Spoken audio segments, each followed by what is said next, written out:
All right, so I am going to do a little bit of an overview of how to record lessons in Zoom. So the first thing you're going to do is once you're in Zoom, under this my personal meeting ID, so it's not one of my scheduled meetings, but just my personal meeting ID, I'll click Start. And it will just be me in the meeting. So you're using it just basically as a recorder. And a couple things I want to go over are number one, how to share your screen and a couple features within that you can use if you're creating lessons. And then number two, how to make sure that screen mirroring is disabled. So if you are reading a book, you can make sure that the words on the book are going to appear correctly to your viewer. So first I will go over the screen sharing. So down here, I'm clicking on screen share. And of course I can just show a presentation or something with my desktop. I can use the whiteboard. I don't know if you're familiar with some of these other options, but I can, if someone wants to learn how to do an iPad or iPhone via AirPlay, there are some good uses for that, but I won't go over that today. But I do know how to do that, or a cable. So I'll do the whiteboard one though, just to make sure you know how to use that.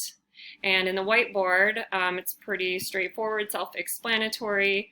You can just draw or write like that, but you can also use text and type like that. There's of course like undo buttons and clear all. And actually a neat feature is the save. So I just saved a white screen, but oh, and again, I realize my face is off the screen. But after you save it, if you have some information you want to put out to your students, you can go ahead and do that.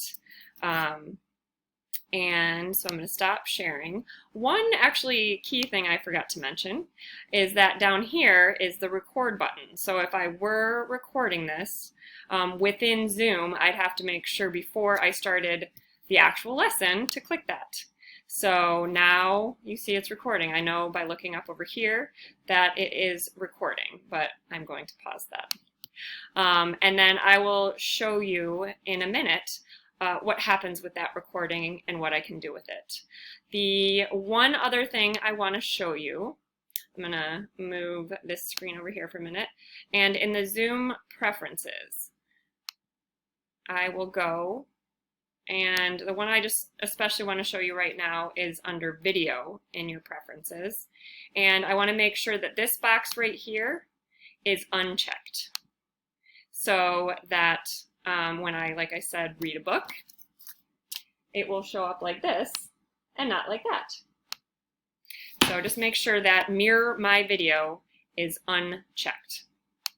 All right, so now the last thing I'm going to do is end this meeting and show you what to do with the recording.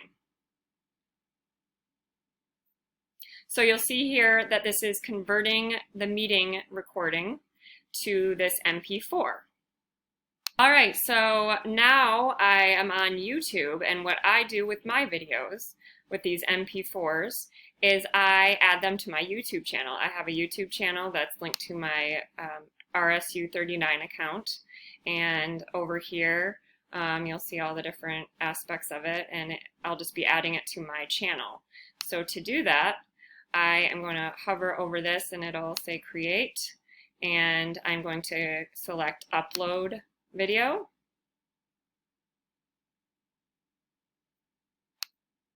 In here, since I do have it easily accessible, I'm just going to drag it over.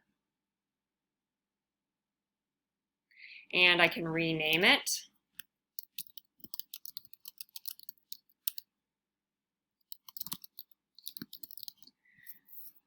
And go down here, and there's a few options that you can explore on your own. If I had certain playlists that I'd created for students, I could add it to a playlist, say yes, it's made for kids, which I pretty much is always my default, so there are no comments. Next. And then I have the option of private, unlisted, or public. I usually do public unless I just have something that I don't want to be kind of shared more easily. So I am going to go unlisted for this one. And then I just click save. And since it's a super short video, it's already uploaded. But just know that it would take a lot longer for like a 15-minute video to upload since this was only 9 seconds. It's easy and quick, and there you see it's there in my channel, and I can click on here to do a few different things. I can edit it, I can decide I want to delete it, etc. So there you go.